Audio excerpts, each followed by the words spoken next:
Welcome to this week's Tech Talk. I'm Samiro Hashi, and I'm joined with Habso Mohamud.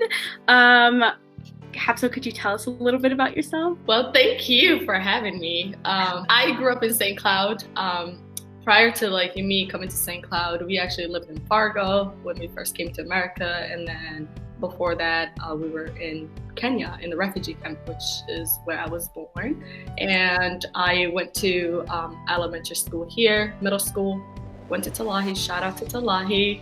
South, represent. Right? And Tech and Apollo. And my master's was a special studies program. I designed my own master's degree. The degree that I wanted wasn't there. So I'm you know what, why not create it? I did my master's in global education, gender and leadership studies. And that's where my journey with the United Nations started. I came to find out that there was a conference that happens at the in New York at the United Nations General Assembly every year. So, and then I told my professor, I was like, hey, this is amazing. I want to go. And she was like, you should. She convinced me to actually go. Yeah. And then I ended up there, knowing that it was my first time in New York after I came to America. The first place in America that we landed was in New York. And so I took the risk. Fast forward everything, everything that I've been doing all my life was just taking a risk. And I'm even if doors were not open for me, I opened it for myself. Even with my degree, that's not the degree that was there. So I had to go to Washington, D.C. or other universities, that were offering those degrees. And I'm I can't afford to go there right now.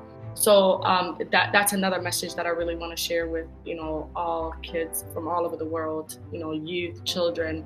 Be authentic and just be yourself and put your 100% on everything. Let it be. And before you know it, you're going to get to places that you've never imagined.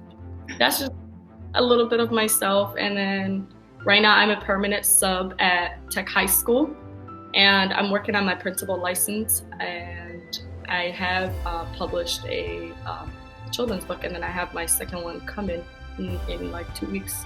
What made you want to become an author? I always loved cartoons.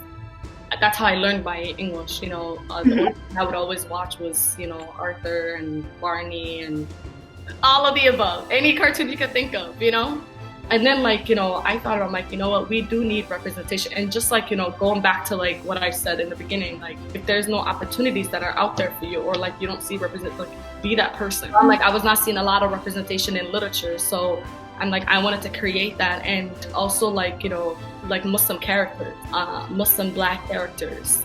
And that was something that was very dear and near to my heart. And that's how I ended up coming up with Nazar. I named her after my mother, and she's and her story is my story, so she's an 8-year-old Habso, and all the wishes and dreams that I've had growing up, and it was my mom that said yes to me, even though traditional parents, Somalis or Africans or just you name it all, they want their kids to become a doctor. So me creating that book and the character was my dad is oh, so now you want to be a cartoon.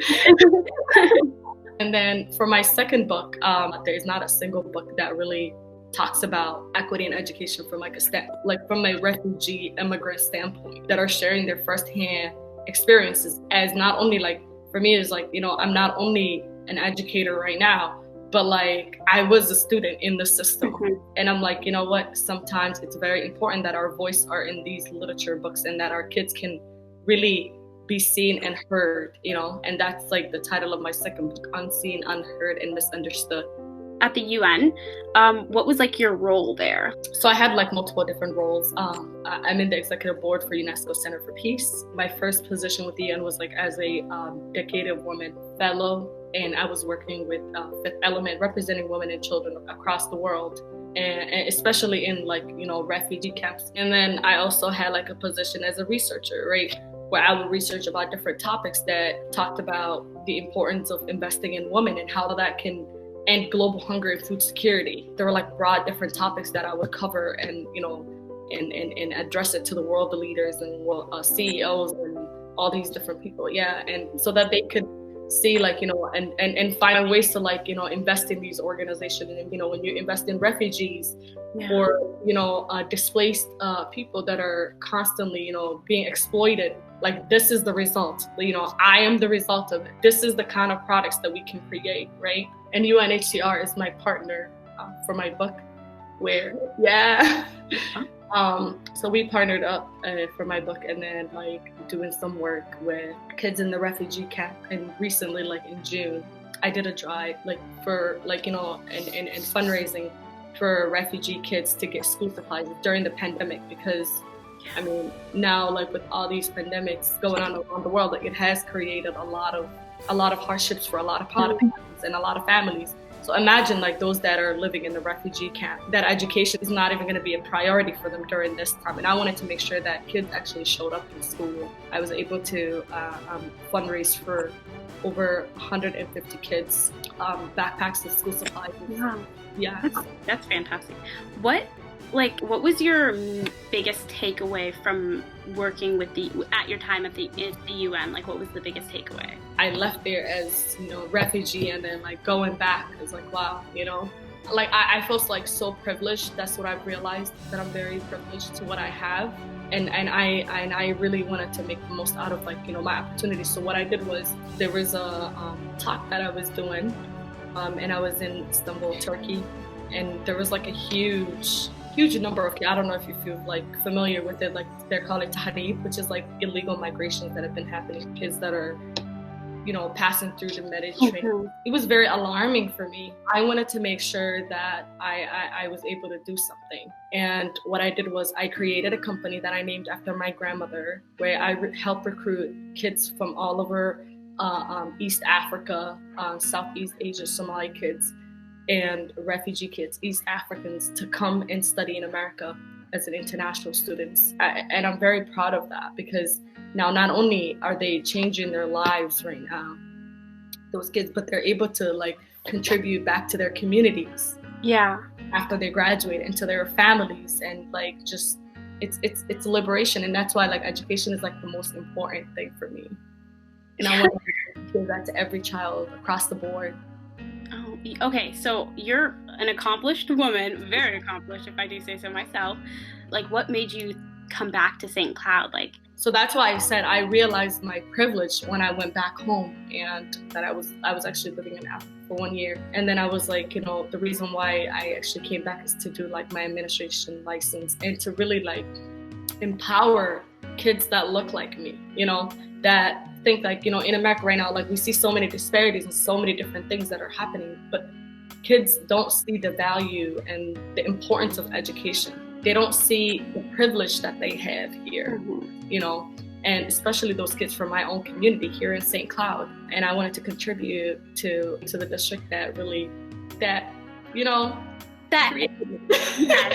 like church. That's what I'm saying. Like, I wouldn't be the woman I am right now if it wasn't for all the challenges and all the things that I've gone through, and like the educational experience that I've had in this district. So I'm like, I wanted to make sure that I give back and share my experiences and my stories with these kids, and to really show them a world where they can see things that they can't imagine. Like, some of the opportunities that I created for myself was like things that I did not see, right?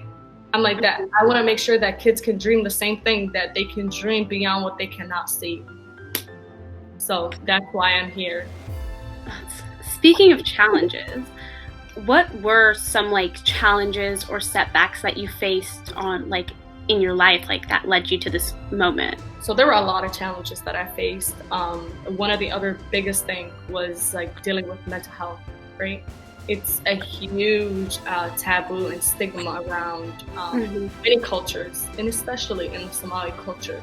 And that's why like education was the only thing that I had. It was my stepping stone for everything. Like that was like one of the challenges that I've had, and among many others. And then like every time I would see those challenges, I would like just reflect back to like my refugee experiences, when I lived in the refugee camp, that I did not have what I have right now. Whenever like I felt those challenges and those setbacks, I'm like, okay, you know what? Think back of those kids that can't even be in a classroom right now. I might not get this right now, but like I'm gonna work for it. what accomplishment are you most proud of? My education. Yeah. I am so proud of it because what I've gone through and everything that I had to overcome. And regardless of all of that, all of those challenges, I maintained to get my degrees. The dreams that I set for myself, accomplish those, And I even look back at my parents' experiences. They had to literally leave everything they've had, right? And I believe if the same thing happens to me today, nobody can take my education away from me. All those things that I've learned, nobody can make me unlearn it. It's an investment, and I'm so proud of it. And I want to make sure, again, every kid, every child across the world to have that same opportunity. Okay, so with you, you're one of my biggest inspirations. I want to be as accomplished as, as educated and as wise as you.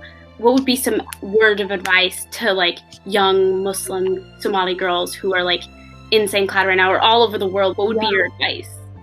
So my advice would be to be yourself, be authentic, and just any setbacks that you get, just get back up. What I'm telling every single young girl that's watching me, or every single young boy, and students across the board that are watching me, don't give up on your dreams. You have a potential. The fact that you're in America, the fact that you are in a classroom, that itself is a success.